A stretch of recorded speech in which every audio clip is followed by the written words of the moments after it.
নমস্কার বন্ধুরা, আজকে আমি বানাতে যাব সয়া চাপের রেসিপি। নমস্কার বন্ধুরা, আজকে আমি বানাতে যাচ্ছি সয়া চাপের রেসিপি। তার জন্য লাগবে সয়া চাপ।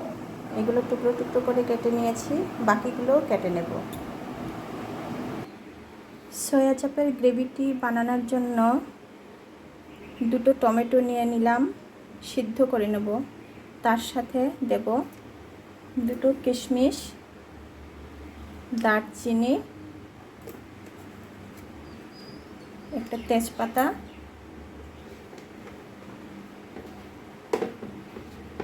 কয়েক টুকরো কাজু বাদাম, এলাচ 3-4টে দিয়ে দিলাম, শুকনো লঙ্কা দিয়ে দিলাম। এখন একটু সময়ের জন্য ঢাকা দিয়ে দেব। এগুলো সব সিদ্ধ হবে। এখন এগুলো উঠিয়ে নেব, একটু ঠান্ডা হতে দেব, তারপর গ্রাইন্ডারে দিয়ে পেস্ট করে নেব।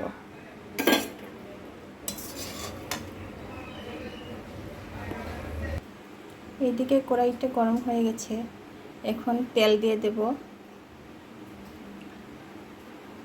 একটু বেশি করেই দেব, কেননা সয়া চাপগুলি একটা একটা করে ভেজে নেব সব।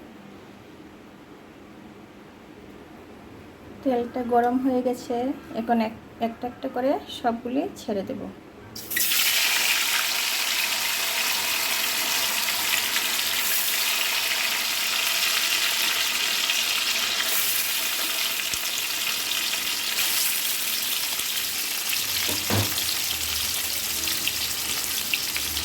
একটু নুন ছিটিয়ে দেব।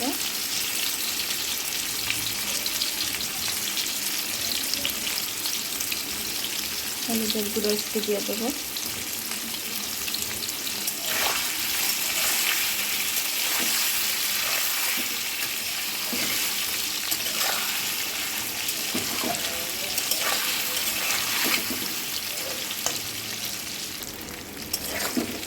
একটু লাল লাল হয়ে আসছে, এখন একটা একটা করে নামিয়ে নেব। অন্যদিকে গ্রেভিটা বানানোর জন্য গ্রাইন্ডারে ঢেলে দেব। ঠান্ডা হয়ে গেছে, তার সঙ্গে একটু আদাও দিয়ে দিয়েছি। এখন পেস্ট করে নেব। গ্রেভিটা পেস্ট হয়ে গেছে, এখন মশলাগুলো গুলে দিয়ে দিব। তার জন্য নিয়েছি হলুদের গুঁড়ো একটু, জিরের গুঁড়ো, ধনে গুঁড়ো, লঙ্কা গুঁড়ো, একটু নুন।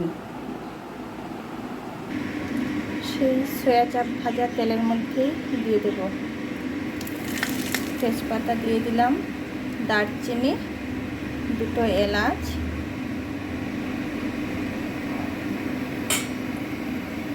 গোটা জিরে।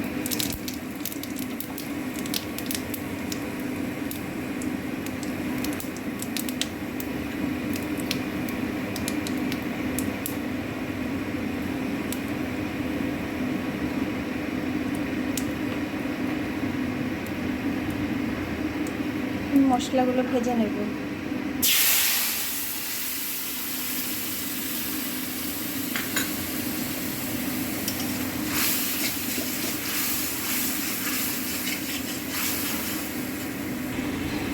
মশলাটা ভাজা হয়ে এসেছে, এখন গ্রেভিটা দিয়ে দেব। পেস্ট করে রাখা গ্রেভিটা দিয়ে দেব।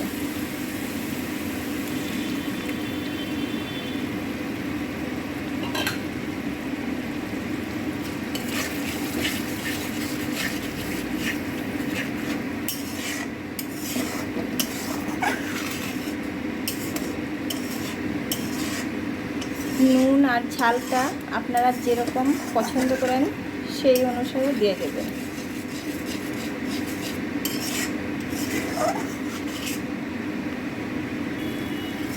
গ্রেভিটার মধ্যে ভেজে রাখা সয়া চাপগুলো দিয়ে দেবো।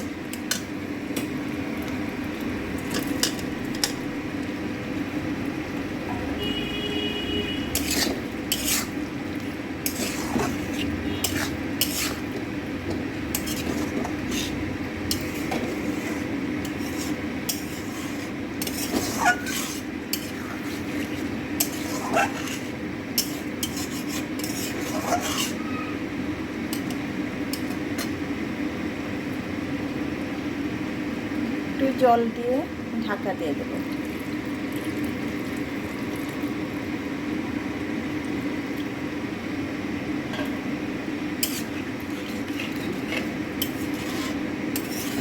গরম জল ব্যবহার করলে ভালো হয় তরকারিটা।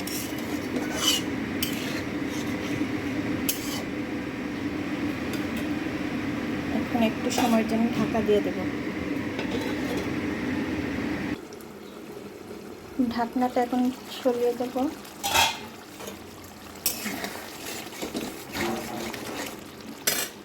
হয়ে গেছে। এখন তার মধ্যে একটু কসুরি মেথি দিয়ে দেব, তারপর গরম মশলার গুঁড়ো,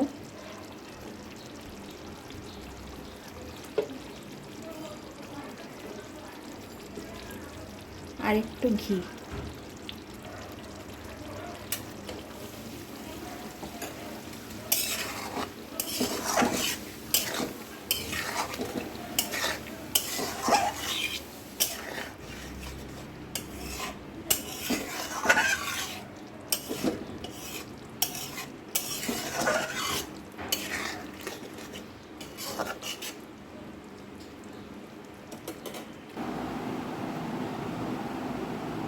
এখন সয়া চাপের রেসিপিটি হয়ে গেছে। আপনারা জানাবেন দেখতে কেমন হয়েছে। উপর থেকে 2-1টা কাজু বাদামও দিয়ে দিলাম। আপনাদের আরও রেসিপি পেতে আমাকে লাইক, শেয়ার, কমেন্ট করবেন এবং নিশ্চয়ই ইউটিউব চ্যানেলটি সাবস্ক্রাইব করবেন। নমস্কার।